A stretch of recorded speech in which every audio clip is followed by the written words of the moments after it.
Next, we have our second keynote speaker of the day, Mikey Siegel. He's head of the very large meetup group called Consciousness Hacking. He's also been in a TED Talk. He's a Buddhist geek. And here he is, Mikey Siegel. Thank you. Hey, everyone. It's great to be here. Thanks for sticking it out. Really excited to be able to present to you. So the title of my talk is Contemplative Engineering, the Application of Contemplative Science, the Evolution of Meditation. So I'll walk you through this. I'm sort of taking a slightly different bent than some of the other speakers here. It's sort of a merging of some ideas from meditation or contemplative science with some of the transhumanist ideas about technology. So next, please. So kind of help contextualize this, I'll give a little bit about my story.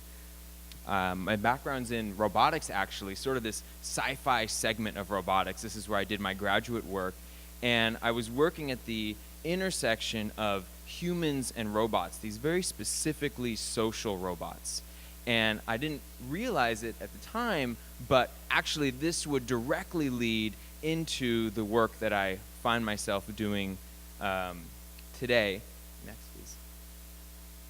And so, I have to remember this new presentation. And so I was doing this work and actually had a job in Palo Alto, working in the robotics space. It was a really cool job, kind of satisfied everything on my list that I thought was supposed to be sort of the things to make me happy list. And I imagine a lot of people have found themselves in this situation where you had set up some preconceived idea of what you were going to achieve or what you were going to do or how the circumstances in your life were going to be configured that would be sort of your ultimate completeness or your happiness or your sense of satisfaction. And once you achieve those things, you realize actually it seems like that sense of happiness or completeness needs to come from somewhere else. And I was, I guess, fortunate enough to come to that realization and decided essentially to drop everything and commit myself sort of as an engineer, as a scientist, to really exploring, trying to understand how can I find within myself that sense of meaning, that sense of purpose, really that sense of happiness and well-being, I think ultimately was what I was searching for. And I ended up on sort of this spiritual quest. It took me to India. It took me to a number of different meditation retreats, exploring psychedelics, really all over the place. And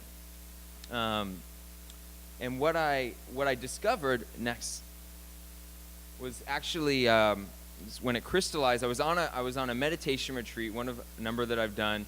This was like a 10 or 11 day silent meditation retreat. You're meditating for 12 or 14 hours a day, and I'm sitting on my cushion, and it's maybe mid-afternoon. I've already meditated a number of hours that day. My back is killing me, my legs are killing me, and part of the practice in that particular meditation is really allowing things to be as they are. So whether it's physical pain, discomfort, the desire to get up and run out of the room, whatever it might be, really sitting with that and becoming a bit detached or the observer of that in a way.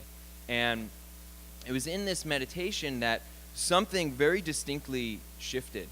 And there was no longer this sense of resistance to what was happening. There was no longer a conflict that was there, and it wasn't it really had nothing to do with any change in the circumstances around me. It wasn't that all of a sudden the pain was gone. It wasn't. It wasn't that the room changed in any way. And it wasn't even that my IQ shifted or that my memory increased or that really any cognitive function changed. It was that my perspective on the situation changed. The lens through which I was viewing or experiencing the situation changed. And the change was dramatic and profound. And in that moment, I went from being in conflict with my experience to completely, utterly accepting that experience and overwhelmed with the sense of equanimity and peace. And that lasted very strongly for 24 hours and then faded away. But it was my first taste of what was possible. Next slide. It was my first taste of what was possible in terms of the spaces that we can go inside of our own consciousness and our inner experience without needing to change any external experiences. And it was a very eye-opening experience that crystallized what anyone that explores any Eastern traditions for more than a few minutes will be told, which is that we all have the capability to live in and experience a profound sense of peace and well-being. And that really has very little to do above a basic level with what we eat, where we go, who we're with, what we're doing, how we think, any of those things. Next slide. And so I came back, and I was really excited to incorporate these practices into my daily life and to really really embody this experience as much as I could. But I found that there was a conflict. These practices that I was using were developed in some cases, 3,000 years ago or more. Next slide. And the environment that I was embedded in was an environment that increasingly wanted me to be plugged in, connected to devices that were streaming information to me continually, increasing my mental activity, something that was very much at odds with these traditional practices that were wanting me to essentially unplug. To sit in quiet meditation on a cushion is a very different experience than to be on your phone, multitasking, on Facebook. These are quite different. Next slide. And as I sort of thought about this problem, as an engineer, I realized that these ancient practices really are a form of technology. There's nothing particularly special about them aside from the fact that they were very carefully and very cleverly constructed over thousands of years in some cases by scientists exploring the nature of our own inner experience. And these were very, very meticulous, methodical scientists that understood with great precision the nature of mind and the nature of consciousness. And so these practices were created as tools to help us change our relationship to ourselves and to reality. Next.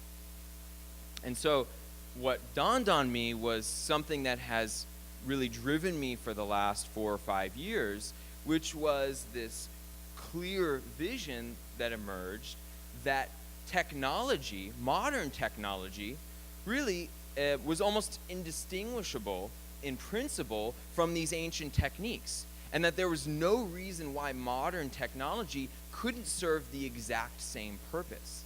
That we couldn't, as a society, build tools, normal, tangible tools that run on electricity that could not actually completely supersede, be more efficient, more effective, and most importantly, more compatible with our modern culture than these traditional tools. Why can't we build a technology or many technologies that can have the effect of 20 or 30,000 hours of meditation in a very short amount of time? Next slide, please. So I went off on another vision quest of sorts, except in this case, instead of psychedelics, I was exploring the effect of technology on my consciousness.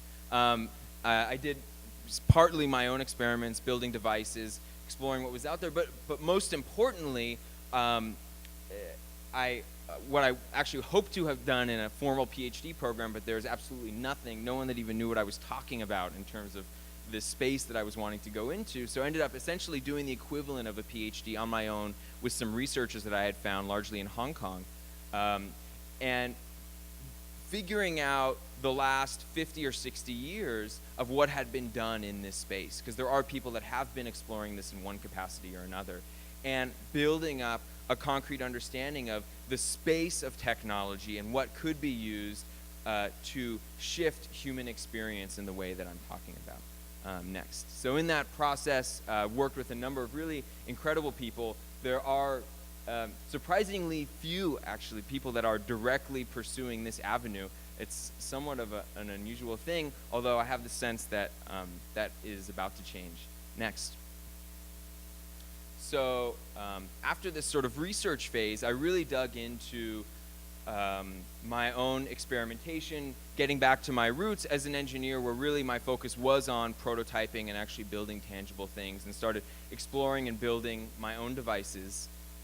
Next. And the culmination of that work was the realization that we are in a really profound and significant time to enable this new type of technology. We're seeing the precursors already happening. For example, meditation research and contemplative science is now a household name in a sense. You can go to almost any major research university and you can find some form of meditation or attention-based research. It's very common, very acceptable, whereas even 15 years ago, it might have been very taboo. And you're also seeing, which I'll talk about in a minute, the emergence of a number of different technologies that are also making this particularly possible. Next. And so what this meditation research is allowing us to do is to essentially build a map, a conceptual understanding of how it is that these practices, or how these states, these experiences affect our brain. And the natural relationship between science and technology is that once you've built a map, or you've built sort of this quantified understanding of the mechanisms or what's happening, you can then utilize that map in order to navigate it, to build new technologies, to build tools. So for example, next, in the same way that our understanding of biological science helped us to build the vaccines to eradicate the smallpox virus, why in the same way can't our understanding of contemplative science allow us to build the tools to eradicate human suffering from the inside out? Next. So this concept, this idea, there's lots of different terms for it. One term that I'm using now is contemplative engineering. So where contemplative science is the study of meditation and its effect on the brain and consciousness, contemplative engineering is essentially the application of that science. Next. So there is some of this already happening in mainstream academia. Some of the most well-known work, well-known in these small circles, happened out of Yale. And what you're seeing here is a fMRI machine. And fMRI machines are interesting. They allow you to actually view activity spatially inside the brain in real time. So you can actually sit in front of a screen and, in a sense, look, kind of like the glass brain project we saw earlier. In a similar way, you can actually look inside the brain and see what's happening. But if you can see what's happening inside the brain, you can actually create a feedback loop, which is sometimes called neurofeedback. And you can actually allow people to control very accurately very specific parts inside the brain. Next slide, please. So one experiment that was set up was these researchers first established a particular area of the brain that they felt was highly correlated with a particular, you could say, a state of meditation or state of this of equanimity that can be achieved through many hours of meditation. And they took a group of novice meditators. This is data from one particular novice meditator. And in the machine, so they're laying in the machine, they're looking at a screen. And on the screen, they're seeing a graph, not exactly like this, but the graph is showing them whether this part of the brain is increasing in activity or decreasing in activity. And just by seeing that graph and being able to have some introspection into what's happening in their own brain, those novice meditators could actually learn to control that part of the brain. And here you see what's happening. The goal is to essentially, it's a little hard because of the contrast here, but there's red graph on the top, blue graph on the bottom, and the goal for the meditators is essentially get predominantly blue. And you can see this is 4 separate trials, and by the 4th trial, this novice meditator was actually able to, through a shift also in their own subjective experience, was able to bring not just the graph down to this completely blue area, but to actually lower the activity in that part of the brain, and at the same time have this realization, and this was a breath-based meditation. There's a quote where this meditator actually says, "Oh, you mean, now I understand it's not about thinking about the breath, it's about actually feeling the breath." And so this was not just changing some part of the brain, this was actually fundamentally changing the way that person experienced reality. Next slide. Oh, interesting. Next slide. Cool. Okay, so there's a number of different technologies. I'm going to run through them really quick that are making all of this possible. You have, in addition to the fMRI I talked about earlier, you have MEG, which is a way of imaging the brain based on magnetic fields. You have diffuse optical tomography, which is based on light. You have EEG, which is based on the electrical activity of the brain. These are all different brain imaging systems that can allow you essentially to observe what's happening inside the brain, and through that create different feedback loops to help people control their brain. Next.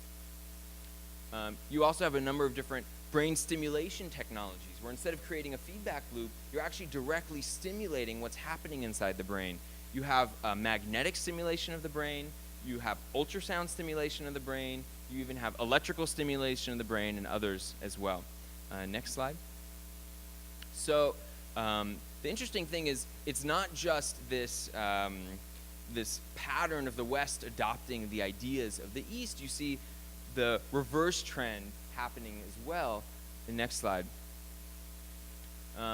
The Dalai Lama is quoted at a major neuroscience conference as saying, "If it was possible to become free of negative emotions by riskless implementation of an electrode without impairing intelligence and the critical mind, I would be the first patient." Next slide. So the way that I see it, my perspective is that trends in the consumer, largely consumer wearables industry, are directly reflecting sort of the early stages of this change or this new area in technology. You're seeing a number of different wearables that can track everything from what's happening inside your brain, consumer-grade EEGs, what's happening with your heart rate, what's happening in terms of your skin conductivity, your skin temperature, your movement. Really, all kinds of things are emerging now. Next. But what are these technologies if not forms of technology-assisted self-reflection? Technologies that allow us to know ourselves more deeply and more intimately. Next. But most of the technologies that, pretty much all of the technologies actually in this in the wearables marketplace, they do this sort of assisted form of self-awareness, but they do it in a very quantitative way. They're showing you charts or graphs after a long period of time, at the end of the day or at the end of a week or something like that. And this is useful for behavior change, but if we think about the way that meditation works, next. There's really very little that conceptually that's involved. The idea with meditation is not to sit silently and think about something, or to weave a story in your mind, or to go through equations, or to look at charts and graphs. The idea actually is to enter into a non-conceptual experience, to enter into a more direct present moment experience of reality and what's happening here and now. And so this quantitative, graph-based approach to self-reflection, while it has its utility, is potentially not particularly useful for actually changing the way someone experiences reality right now in this moment. Next. So, but we are at the very beginning stages of seeing technologies that would shift from what I would call information-based interactions, where the technology is providing you with some kind of content, some kind of information, which is pretty much almost all of the technology interactions that we have on a daily basis, to what I would call experience-based interactions that are totally non-conceptual, that are designed to do, for example, if you were to take like LSD or something like that, that's not an information-based interaction. That chemical is not telling you something, it's directly shifting your experience, completely bypassing your conceptual mind.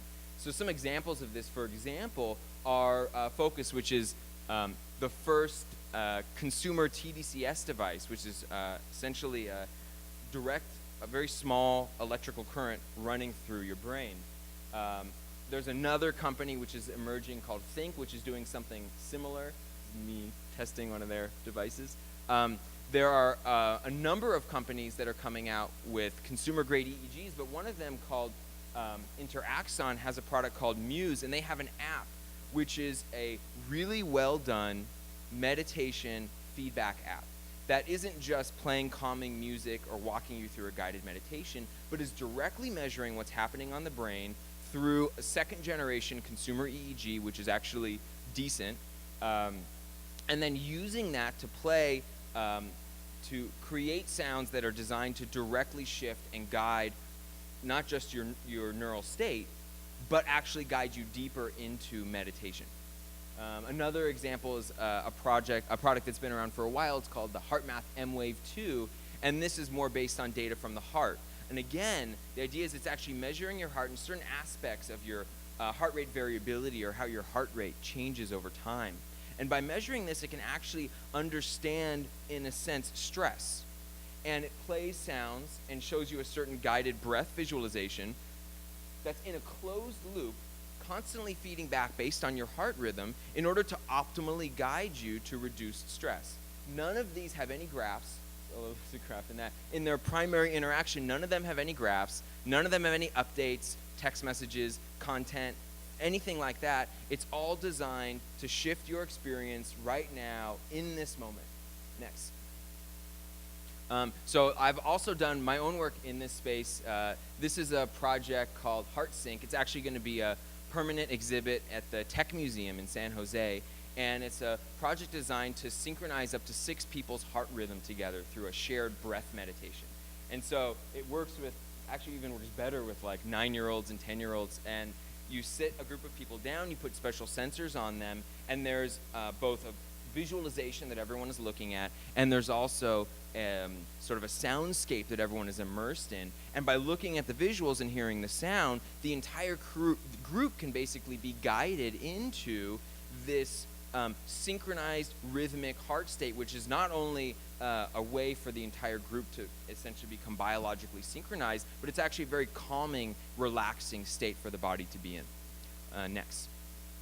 Oh, and this is sort of a graph of what happens from being unsynchronized to switching over to this synchronized state.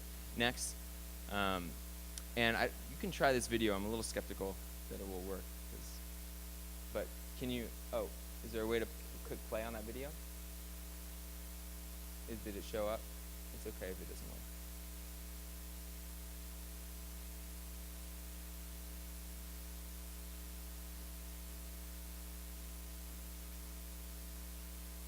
Yeah, it's okay. Is it working? I've done enough of these that I've lost all faith that these things work.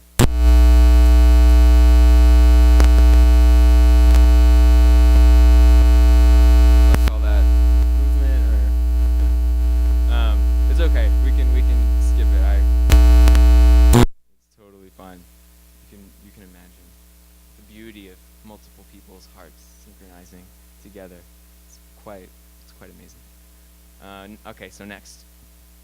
So another project that I'm currently working on and have a startup based around is designed to actually turn brain waves into music.